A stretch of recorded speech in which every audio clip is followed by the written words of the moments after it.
అమ్మ తెలంగాణ సాంస్కృతిక సారథి జిల్లా సమాచార పౌర సంబంధాల శాఖ వారి ఆధ్వర్యంలో కలెక్టర్ గారి ఆదేశాల మేరకు మరి మురికి కాలువలలో కానీ ఇంటి చుట్టుపక్కల చెత్త చెదారాన్ని లేకుండా కొంచెం శుభ్రంగా ఉంచాలి.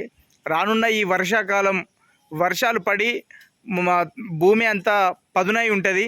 దానికి తోడు మనం వేసినటువంటి చెత్త చెదారము అది ఈ డ్రైనేజీ కాలువలలో ఆగి నీరు నిల్వ ఉండి ఈగలు దోమలు తయారై దానివల్ల అనేక రోగాలు సంభవిస్తాయి. కాబట్టే ఇట్లా ఈగలు దోమలు రాకుండా ఉండడం కోసమే మరి తగు చర్యలు తగు జాగ్రత్తలు తీసుకోవాలి. మనం వ్యక్తిగత మరియు పరిసరాల పరిశుభ్రతను ఉంచుకుంటే కనుక ఈ రోగాల బారి నుండి ఎంతో కొంత మనం బయటపడవచ్చు అనే ఆలోచనతోటే ప్రతి ఒక్కరూ పరిసరాలను పరిశుభ్రంగా ఉంచుకుంటే బాగుంటుందనే విషయాన్ని చెప్పడం కోసమే మేము ఇక్కడికి రావడం జరిగింది. చెల్లె ఒక మంచి పాట పాడుతుంది. శాలిని నోట చెత్త చెదారం ఒక పాట. ఇంటి చుట్టుపక్కల చెత్త చెదారము ఈగలకు దోమలకు పక్క నివాసము.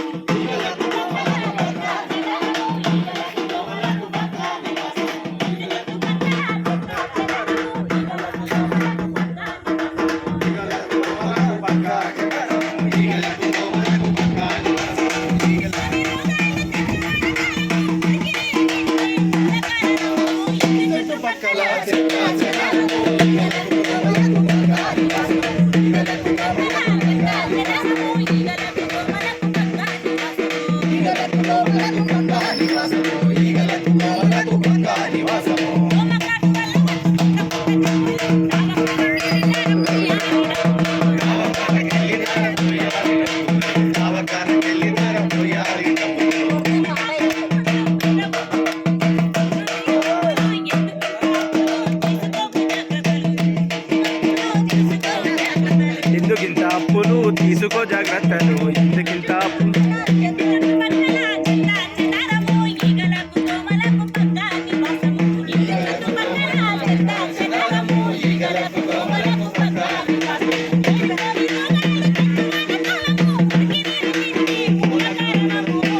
చుట్టుపక్కల